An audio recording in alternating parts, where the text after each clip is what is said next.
Goeiedag en baie welkom by SA Memory Institute se sessie oor eksamenvoorbereiding. Kom ons kyk vinnig na die verskillende trappe na akademiese sukses. Sukses met akademie is daar 3 stappe wat ons moet volg. En ek gaan vir julle met 'n illustrasietjie verduidelik wat dit is, hoe dit werk en ook wat is die waarde daarvan om anders te studeer. Kom ons begin met die eerste ene. Luister en lees mag jy meer goed doen. Met luister en lees en opsom kan jy baie beter doen.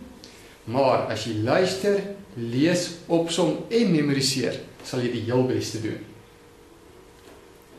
So as ek my eerste stap is luister in die klas, lees met oorsig en onderstreep die kernwoorde. Onthou die donkie kernwoorde en die hasie kernwoorde soos in die kursus geleer. Vra vir jouself dan ook, wat is die belangrike woord en wat daarvan?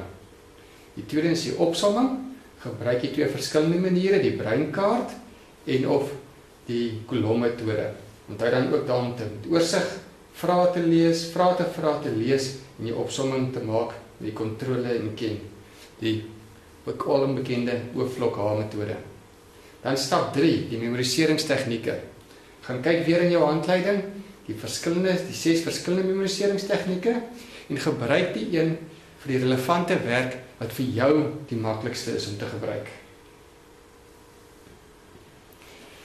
Moenie vir jouself sê, ek gaan eers môre begin leer nie. Doen wat jy kan vandag. Hoekom wil jy leer? Jy wil die beste punte kry wat jy kan kry, sodat jy kan trots wees op jouself. So ja, studies gaan tyd vat, jy moet tyd spandeer daarin. Jy moet dit oefen. Hierdie memoriseringstegnieke moet jy oefen om 'n deel te maak van jou en jy gaan opoffering vat. Studietyd vat opoffering, maar jy gaan nie daarna die vrugte van die sukses pluk. Sê vir jouself, ek gaan my heel beste gee, want jy verdien die beste. En jy gaan die metodes en tegnieke oefen totdat jy dit reg kry en maak studies van jou lekker. Jy kan of al sit en dikmond wees en gefrustreerd wees, of jy kan die beste maak van, dis alles in jou eie kop wat jy moet besluit. Mens se geheue het 2 tipe geheue, die korttermyn en die langtermyn geheue. Korttermyn geheue, daar leer jy vinnig en maklik en gou-gou, maar jy vergeet ook die werk jou baie gou. Langtermyn geheue, dis daar waar ons sintuie gaan gebruik. En onthou die 5 sintuie wat jy het, so gebruik hulle optimaal waar jy kan terwyl jy leer. Maak jouself deel van die storie. Onthou, kennis is mag. Mense kan alles van jou af wegvat, maar hulle kan nooit jou kennis wegvat nie. En as jy verder wil gaan leer, is kennis super belangrik. Jy het die regte punte nodig om te kan gaan leer.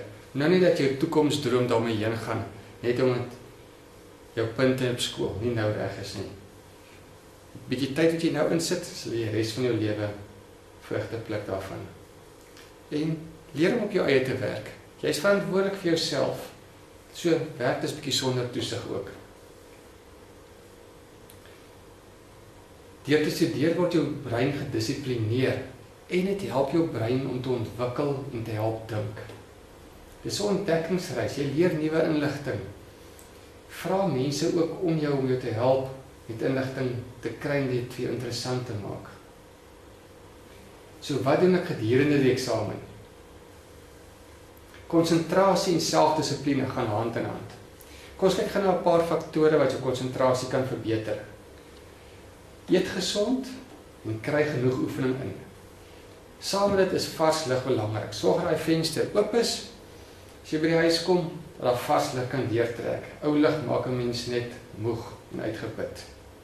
Maak seker dat jou omgewing waar jy studeer netjies is, met ander woorde jou kamer as jy in jou kamer leer. Pak jou boeke uit, sort jou skryfgoed uit, kry die werk wat jy wil leer reg, sit dit reg en werk ook uit wanneer jy wat gaan leer en ook hoe lank jy graag daaraan sal wil leer. Sit ook op 'n stoel en werk. Om op die bed te lê, is dit vir die uitsonderlike kind wat gaan werk. Die meeste van ons gaan nog 'n dag drome van ander dinge dink. Die bed is gemaak as jy op hom lê om op te slaap. Die stoel is ook gemaak om te sit. En was nie op werksessies af. 40 minute maksimum terwyl jy studeer En dan vat jy 'n bietjie ruskans. En die ruskans, nou nie te gaan sit voor die TV of 'n game speel nie. Daai ruskans moet gebruik word om weer vars suurstof in die bloed te kry. So gaan stap buite, speel met die hond, slaan 'n bal, ry op 'n fiets om die blok, maar kry dat die bloed vinniger deur die liggaam vloei. Doen 'n bietjie oefeninge. Deel jou werk af in klein deeltjies vir elke dag. Sodat jy nie 2 dae voor die eksamen met 'n massiewe klomp werk sit en self moedeloos raak nie. Elke dag 'n bietjie, doen jou opsomming, werk sistematies. En maak 'n game daarvan as jy wil. En dan belangrik, gebruik die stoptegniek. Okay, so terwyl jy leer, sodra jy agterkom jou gedagtes begin dwaal en jy dink aan ander goeters, stop onmiddellik. Al moet jy gou opstaan, jou bietjie strek en jou gedagtes weer terugkry by die werk. Wees positief vir jou studies en sien uit na die goeie rapport as jou doelwit.